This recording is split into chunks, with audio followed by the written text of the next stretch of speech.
Well, hello everyone. This is our informal, formal update for you. We're in a fight for our life and we're winning. Outside of the usual things that happen in this situation, which is like overnight packages get shipped on ground by mistake, checks that are supposed to arrive don't arrive, and you hear that comment that you never want to hear, which is funny. That used to work. But at any rate, tomorrow night we'll be back on air if everything goes sort of okay. So sit tight. Now, in the meantime, we've got a couple of headlines and, of course, a weather update. Well, in today's news, Executive Deputy Commissioner of New York State Department of Motor Vehicles, Teresa Egan, held a presentation at Crandall Library in Glens Falls. Now, the presentation outlined Governor Cuomo's 2018 State of the State Address. Now, some of the key issues discussed were the New York State's mission to counteract the federal tax policies as indicated in the National Tax Plan that was recently approved by Congress. Now, of particular note, expanding access to higher education and tackling climate change are New York State priorities. Well, a controversial issue outlined included proposal to eliminate New York State's tip credit. Now, what that means, a tip credit allows employers to pay those in the service industry, waiters come to mind immediately, less than the minimum wage because they make that up in tips.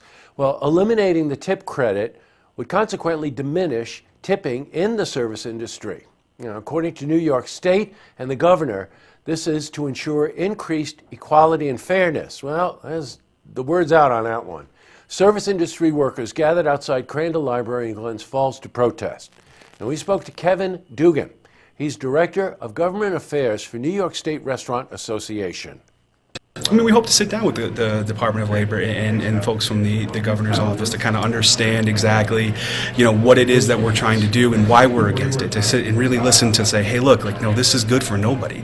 The state of Maine tried this right last year. They passed a ballot initiative to attempt to do away with the tipped wage. Right, a year later, the government had to overturn that decision because the workers were so against it. They kind of were earning way less an hour and didn't want this any longer.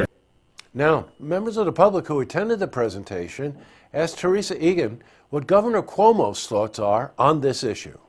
Whether it's economic development, whether it's social justice, it's really the hallmark of how he moves forward is equality and justice. This is an area that he has some concern that, in fact, workers may be being hurt in a way, and I think, as Senator Little pointed out, many of these programs that have been discussed today will be subject to further open meetings and hearings, and we certainly encourage all of you to come to those meetings, because none of this is set in stone. It really is an opportunity for people to be heard, and I think all of those positions are very well articulated and can be considered at that time. Well, I'm sorry about the quality of that video. No, it is not related to the flood at the studio. It's just bad lighting. All right, switching from news to weather. You can expect an increase in temperatures. Tell me the last time you thought 19 degrees felt like a heat wave. For a more detailed look at our weather, let's head to the Glens Falls Weather Center for a look at your first forecast.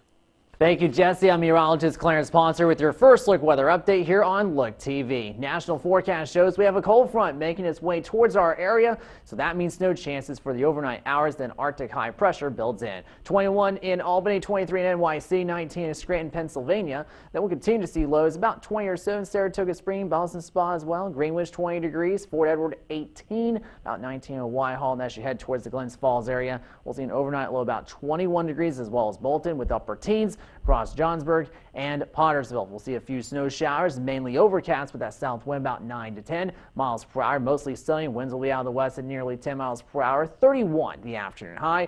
On Deluxe, you walk out the door, mid-teens wind chills under partly cloudy conditions, with actual air temps about mid-20s. Then we'll see a high of 32 degrees with an overnight low of 6, with a 30% chance of snow and sleet on Wednesday, otherwise partly sunny skies. Then we'll see a high of 42, slight chance of showers on Thursday. Then we get warmer, 46 with a 60% chance of showers, overnight low of 40. Winds will be out of the southwest. When we get to Saturday, we'll see a 70% chance of rain and snow. We'll cool down those highs back to the upper 30s, 29 the overnight low. That was your first look weather update here on Look TV. I'm meteorologist Clarence Ponsler. Now I send it back to you, Jesse. Well, thanks very much, Clarence. Okay, that's all we really have for you today. Look, once again, I just want to thank you all for reaching out to us. The outpouring has really been something. I hear about it all the time. Well, look, with a little bit of luck, we'll be back on air tomorrow night. We may not have all the computers we need. Some of the microphones may not be working properly, and that noise you hear in the background is probably construction. But we're going to get past this. And thank you again for your support. Good night, everybody.